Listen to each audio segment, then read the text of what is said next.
And with that, I'm going to turn you over to my dear friend and colleague, Jeffrey Rayport. Jeffrey. Please welcome to the stage Professor at Harvard Business School, Jeffrey Rayport. Good morning, everyone. It is great to see you all here. I'm glad to hear voices coming from the room because the method in the madness here, as our colleagues help us with these whiteboards, is, as you know, we are going to attempt to do something a little unnatural, which is to have an HBS-style case study here in the room. And I do want to just mention there's some wonderful benefits to this. The case is going to be about a company we talked about last year, so this is the graduate course version of what we talked about last time for those of you who are repeat attendees of this conference. But it's a legal tech company called Harvey AI, by any measure the most successful among the legal tech companies. And if you don't mind, I'm going to, now that we've got whiteboards here, I'm going to come off the stage and just explain what we're up to here. So first and foremost, welcome to a virtual HBS classroom. Those of you who have been to the school know that our classrooms look like amphitheaters. I can tell you that it's much more comfortable being in a luxurious ballroom like this. That is one advantage. Another advantage is we're using whiteboards. At the HBS, we use chalkboards, so you can visit us back in the 19th century anytime you want if you come to our campus. The third thing to say is that when we talk about doing a case and discussing a case, it involves students sitting down the night before and taking a 30, 35-page document, working slowly through it. It takes a couple hours. They have 4 or 5 assignment questions. And the new and improved version that I want to bring to all of you is you're here. And I'm going to help you prepare. It will take all of 5 minutes. That will save you the 2 hours last night that you didn't have. And then we'll be off and running. Does that sound good?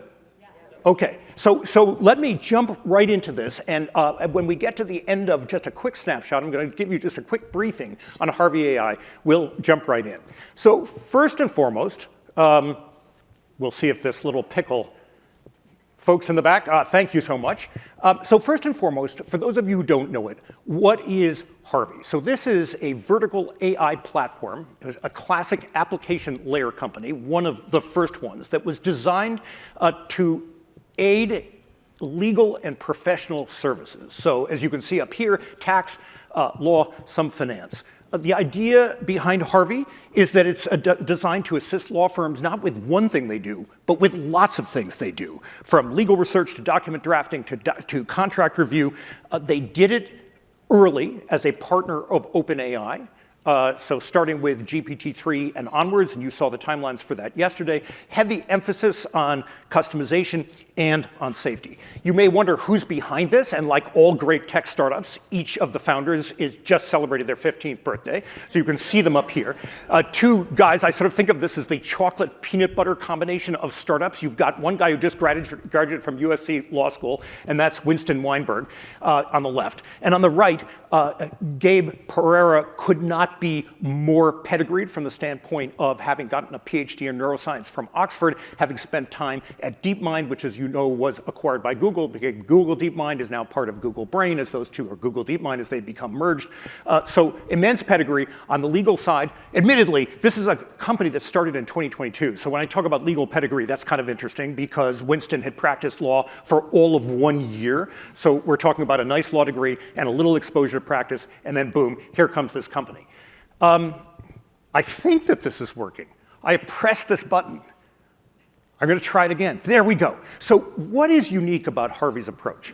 So Harvey took this sort of philosophical belief to the business, which was that the only way that you break through the way you build breakthrough domain-specific vertical application is you sit down and you combine technologists with human experts. They brought lawyers together with AI engineers to create legal process that could output essentially the AI-generated equivalent of legal experts. They built it initially, as I said, on a variety of GPT models, including chain-of-thought reasoning models with O1 in the latter years, and now have brought in inputs from multiple models, Anthropic, Google Gemini, about 100 model calls per query. And you can see some of those quality statistics there. Just main things to know about the product to account for the kind of success that it's had in the marketplace. One is that it is customizable by client. This, for any of you who are in software where you have a custom implementation, might be a bit of a red flag or a warning flag, but nonetheless, Harvey has managed to scale while doing a fair degree of customization. They put in heavy emphasis on workflow integration, firm by firm.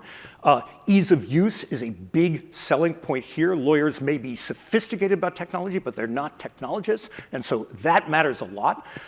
Needless to say, there is no law firm that's not interested in security and data privacy as a primary objective in handling proprietary client data, and as a result, you can see a bunch of SOC 2 type certifications, as well as security advisory board and councils and so forth, quite robust. Maybe the most remarkable thing, and this is sort of the miracle we've been talking about for the last day about generative AI, is this is not just not just a tech stack that speaks 50 languages, but it speaks 50 languages in 50 legal jurisdictions. So it is bilingual times 50 for language, for legal understanding, for case precedent, for legal statutes, judicial decisions, and so forth. Also, the fine-tuning of the model has largely addressed something that came up a few times yesterday, which is the risk in models like these of hallucination. And the current metrics that we did not have when we talked about it last year is that hallucination vis-a-vis the foundation models is reduced by 70 to 90%. And this is up against a Claude or a Gemini or a GPT as a generic foundation model. And the final thing is full integration with the Microsoft 365 suite. You all know what big law firms look like in terms of staffing. This was the initial target market, which was to go after big law. By the way, one of the interesting things here, for those of you who are students of disruption theory, ordinarily attackers come in from the bottom and roll up the long tail before they pivot to selling to enterprise. Harvard made a very interesting decision, which is to go after the largest of big enterprise in law, meaning the firms that have billions of dollars of revenue, global presence, thousands of attorneys, and those were their first target. And you can see these are largely leveraged or pyramid organizations with partners at the top, associates in the middle, support staff and paralegals down below. You can see some range of what those ratios look like. And Harvey is selling in a way that enterprise likes to buy, meaning selling seat licenses denominated per seat. Okay, that was successful, meaning that the big breakthrough in 2022 was that Allen & Overy, one of the so-called magic circle firms in London, which has subsequently merged with Shearman & Sterling and become A&O Shearman, they were an early adopter. So for those of you who are in the business of B2B selling, you know how crucial it is to land your first reference or lighthouse account, and Allen & Overy was that. As you can see, the merged entity is a huge firm with $3.5 billion in revenues, about 4,000 lawyers, and then Ashurst, Reed Smith, McFarlane's, and of course Winston Weinberg's alma mater, O. Malvini, all signed on as well. The interesting twist in all this, oh, and I should say, by the way, just the bottom line here, enormous growth, almost a doubling of legal tech spend from last year to the end of the decade, from 24 billion up to 46 billion. So an extraordinary opportunity for anyone selling technology, not just AI, into legal practice. It may not be surprising to many of you, we got into this just a little bit last year because it was just beginning, which is that it turned out that if big law wanted to buy what Harvey had to offer, it turned out that a bunch of corporate counsels wanted to do it too. Starting with Deutsche Telekom, PwC did a big global deal. Verizon, Repsol, all of them saw immediate productivity gains by dint of adopting this. I love this quote from the Deutsche Telekom general counsel. I guess when you're in Germany, you say nice things about the Swiss. And so she says, Harvey is like a Swiss Army knife. It simplifies tasks such as document analysis and all these other rote things that attorneys do, freeing us to focus on strategic priorities. So in a sense, a two-pronged target now of big law and big corporate.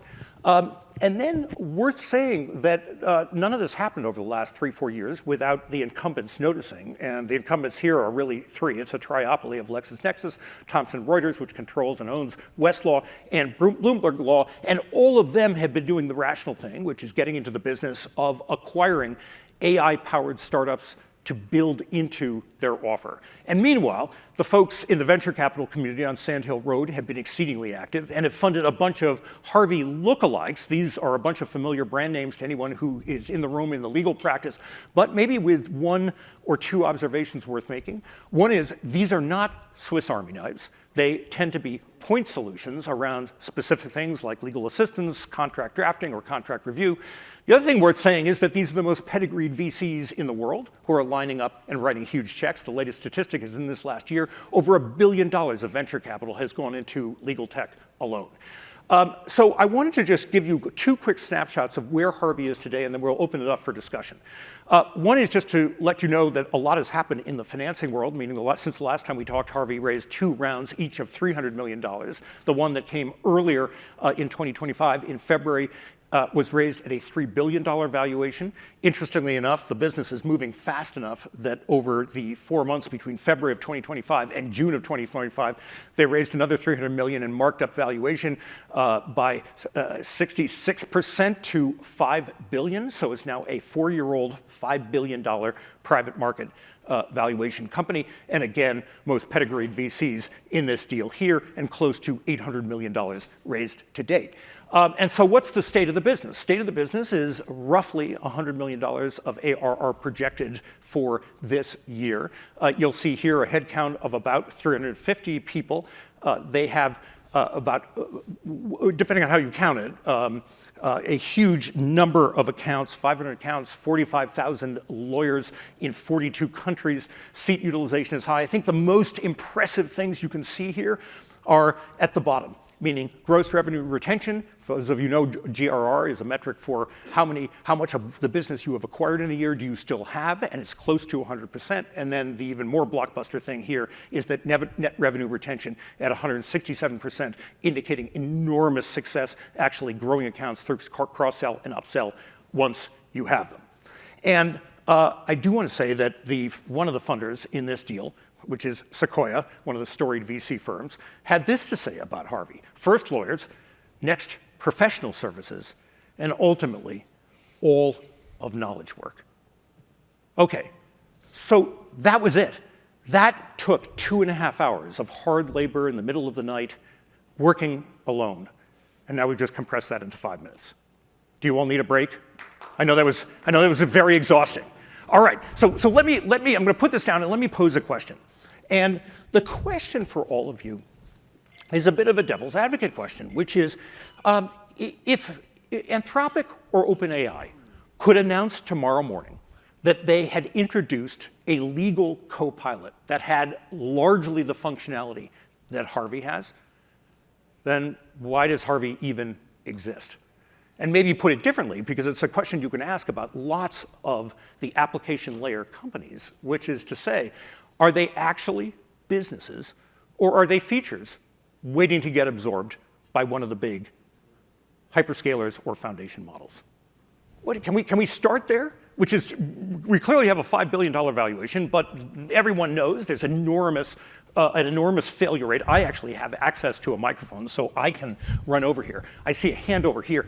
What do you think? What would you guide us? Are they waiting for acquisition, or is this a real business? No, I think it's a real business, because I think that the power in the business is the data. So these firms all have proprietary data, information that they want to keep proprietary. They work the way they work. Now, the law stuff, the code, the stuff that's publicly available, that's fine. But for the organizations that want to make sure that they're maintaining their intellectual property as it relates to law, this seems like a pretty sound approach. Wow, interesting. So part of it is separate from the functionality, the privileged access that Harvey has established by dint of its success to proprietary data. Proprietary data, firm by firm. Yeah, please. So my first impression would be that OpenAI would be more like a generalist. They can be good at like several topics, but these are more like specialists. And also, like, if you could see they have specialists like humans backing all this information, and an advisory board that is going to make sure that what the technology is advising is something that it's accurate. So I think like this interaction of technology and people in a special area is something that is needed.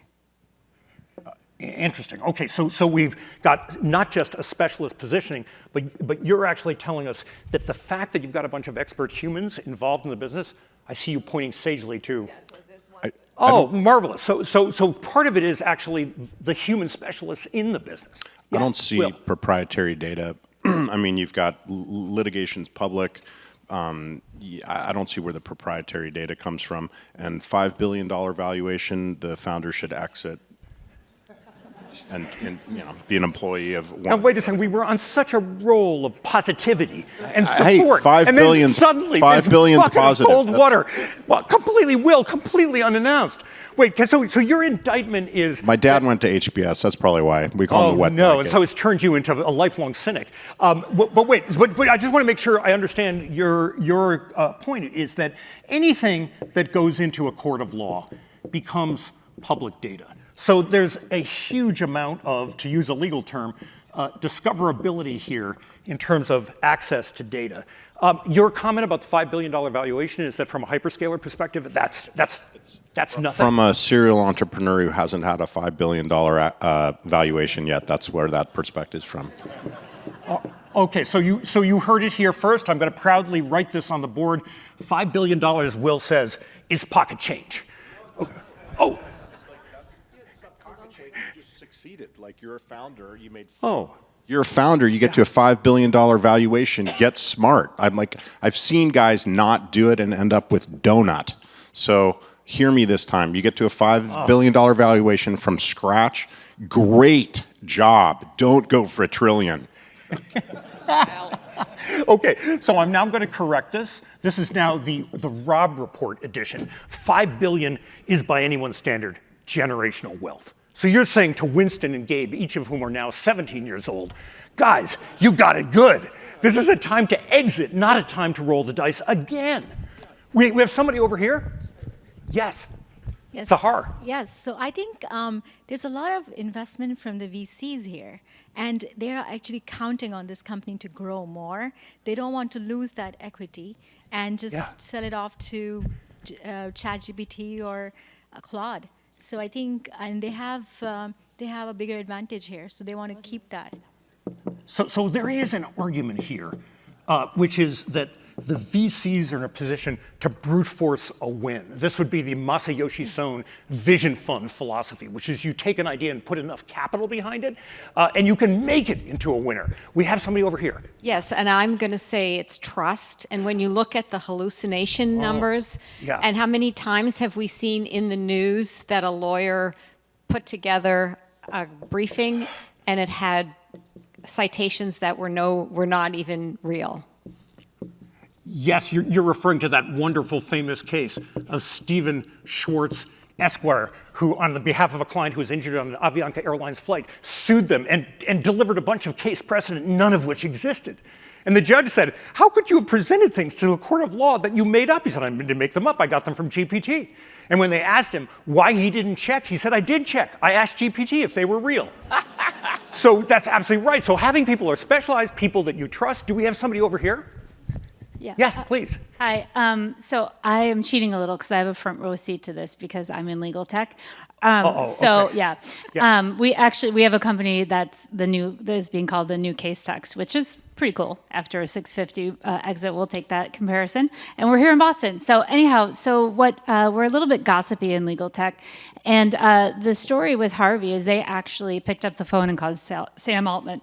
That's where they started. So they have a very deep connection to OpenAI. So I would say that's kind of the play for them.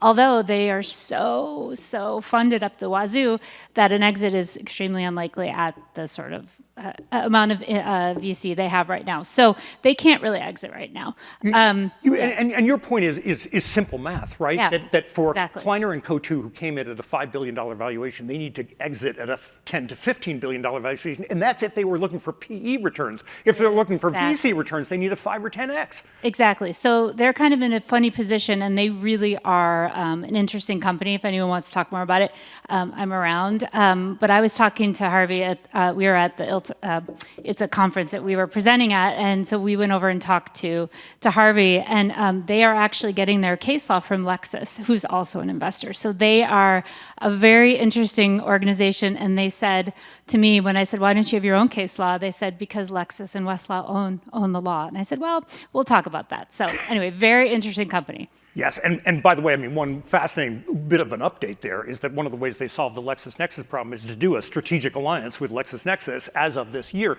so that you can now go into Harvey and access their proprietary stream of legal information. Gentlemen, sir. I'm his father. I went to HBS. Anyway. But I hope you came out with a rosier and more optimistic view of life. Indeed, and you're about to hear it right now. Building on some of the things that have been said on the positive side, they are way down the curve in terms of understanding this whole business. They focused, which I think you need to do to succeed as a startup. Yep. And you can never assume you're smarter than your competitors, but if you focus, you can know more about your domain and your target market than anyone in the market. And you strive to become the best in the business. They have a huge asset, which is their high satisfaction client base with a 98% retention, which means it's going to be really tough if ChatGPT or Claude announces a product that goes head to head with Harvey. I think they will have a tough time cracking into the market. And then the last comment I want to make is different. They've gotten this far. They've got high client sat. There's low turnover. What's impressive about what they've done on the technical side is they've figured out how to maintain a customized product without having their maintenance costs eat them alive. And I think that's something that in this room, if we want to build AI apps and sell them to a target market, we all need to understand how to do. I haven't figured it out. I'm hoping maybe sometime today I can meet someone that's done it, or maybe I should go talk to Harvey and figure it out, because I think that's really, really important. Thank you so much. So, and by the way, very fair in the sense that part of their applications of AI are to do customization, meaning what look like custom software implementations, workflow integration, at much lower cost than people would have expected, hence their ability to scale. Yes? Hi, I hope what I'm going to say is not going to get me into trouble, and I hope there's nobody from Harvey over here. So definitely they had a first mover advantage, right, which is huge, but we also saw from your slides that there are other players who are entering the space. Yes. I'm not sure if Harvey is doing active customer reviews, because I have a lot of folks, who are in the legal community, and I'm hearing some different things, that it's not as effective. So initially it is, but then afterwards it hits a plateau. So the main thing is going to be, if they stay in the game, is like, how do they make sure that they can differentiate themselves? And it's really giving the bang for the buck, right, for anybody who's subscribing to it. So yes, the first mover advantage. And worth saying that this would come back to our friend Will up here, which is, can they continue to deliver? They clearly have got a pole position in the industry right now. Let me use that as a pivot, which is to say, there are certainly, like all startup ventures, even a $5 billion private market valuation, there are lots of reasons to be skeptical, and no picture like this is without risk. But let me ask a different kind of question. And this is, in a sense, let's rotate our perspective 180 degrees from our critique of Harvey, either as investors or industry analysts. And let's talk about being your managing partner of one of these scaled law firms. And you find out, because of Harvey's application, and again, it may be that it's brilliant, or it may just be that it's good enough. But whatever it is, it has reduced your labor costs for a core function within your very scaled firm by 70%. And now the question is, what does that mean to you? What do you do about it? And let me just say specifically, one version of this is that you turn around with this wonderful windfall, and you go to your clients and say, I want to share the savings with you. Oh my God, why is this so funny to that end of the room, but not this? I guess these are attorneys, and these are the people who are clients of the attorneys. Oh my God, if only I didn't pay $1,500 an hour. So this is, in a sense, okay, cut prices. Can you imagine billing less? The other version of this, I suppose, would be celebrate, because you now have much fatter margins, and you might even say, before we even worry about larger margins, maybe I just erase that and we say, hey, you know what? This gives us an opportunity to cut jobs. And since payroll is the #1 item in SG&A at any law firm, if you tell me that in one big swath of my practice I can cut 70% of labor rate, then I could probably get 70% of payroll, which may be 30% of payroll overall, and as an equity partner, I'm going to take a very big bonus home next year. What do you do? Toby. So a couple of things on that, right? That is going to happen also to the providers in this space. But what the flip side of that coin is, there are too many lawyers. And I know a lot of people just think that automatically, but in a funny way. But when there are too many lawyers in a market, and you can tell this by looking at the current entry-level hiring, which is next to zero, there will be price competition, really fierce price competition, and some of those will not survive, right? And the big companies will crush some of the smaller companies. What these guys have is a deep context advantage with a really good service model. Their numbers are just a function of being early, not being fantastically great, right? Yeah. So what happens in that market is the technology moves ahead, and typically wave 2 innovators kill the wave 1 innovators. If somebody buys UiPath and turns that into an intelligent Gen AI, I get context automatically, and I am a process wizard company, you kill every company like this. So that's the distant future, maybe 3 years from now. And to Harvard's point over there, the way you scale that is just with typical a set of rules and a typical set of process things on top of your process master. So yeah, they're dead in 3 years, and drunken sailors on shore leave. VCs putting in another $2 billion in 4 months. That is poison. That will end up killing the company. But I mean, okay, so what I'm hearing you say is that there are a couple things going on. If it turns out that we are the rare lawyer who wants to share value with a client, then what we're seeing is price cuts, one way or the other. That's what shared value means. If what you're saying is that there's intense competition and we're oversupplied on attorneys, maybe already, but certainly when AI can automate a bunch of these tasks, that we're going to see something which involves fierce price competition, meaning a race to the bottom on price, meaning hourly rates. So either way, you wind up with a price structure that changes and goes south. But there's another implication in, Toby, and what you're saying, which is if I've all of a sudden got the power of a paralegal and 4 associates because I am on a team with a generative AI called Harvey, then the question is, I don't need a firm to give me leverage. In which case, are you now seeding the market for a bunch of attackers who, by the way, will come in and because of their low cost structure, drive prices even lower? Yeah, because this market and 20 markets like it will now become very margin sensitive. I had a contract for a CEO for a startup sent to me. I put it in a couple of the Gen AI things, fixed the contract, made it better, sent it back to their lawyers, and they were like, wow, this is fantastic. Can we talk to your law firm? And I felt like creating a fake law firm and giving them a bill, but I didn't.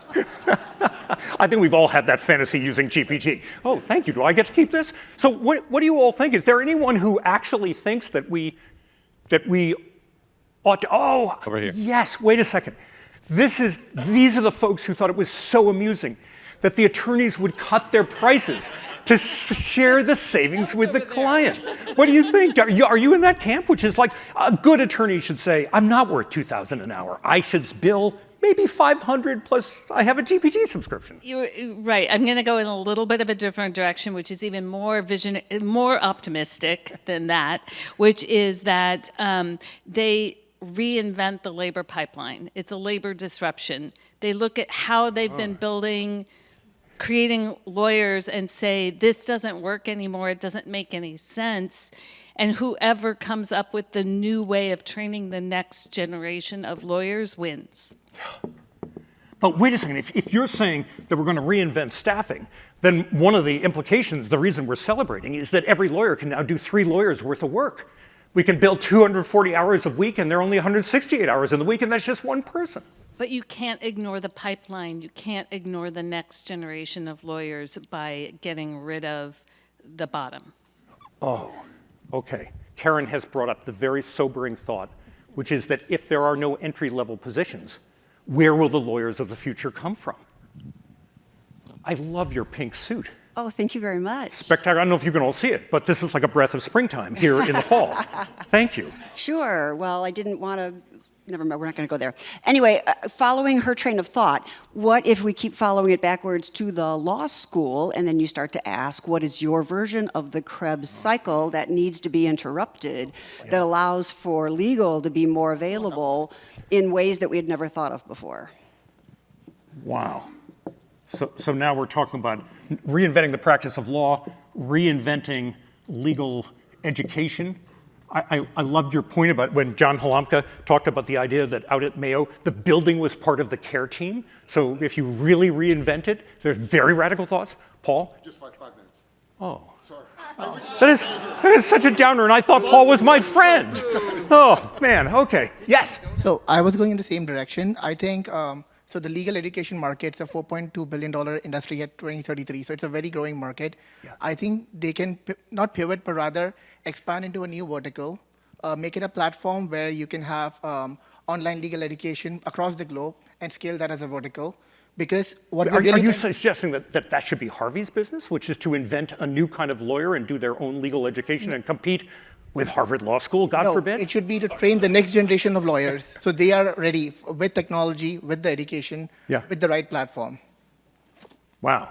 So this actually sounds like a very good prescription for every knowledge worker job, not just in legal, which is how do you train people for a completely different configuration of job? Do you have a microphone back there? Oh, I'm sorry. Thank you. Hi. Law firms have a bit of a business model crisis on their hands in that with Harvey being accessible to their clients, the low-value work that essentially fed the bottom is now disrupted, and they don't have that sort of absorption spend. And then secondly, they are very wedded to a T&M type model of selling, and they've got to start to think about how they're delivering value in packaged nuggets in order to address customer concern. I've heard stories of a lawyer who was told by a customer he wanted a problem solved, and the lawyer said it would cost $200,000, and the customer said, I only have 50. The lawyer went and generated a solution with ChatGPT and only charged him 10,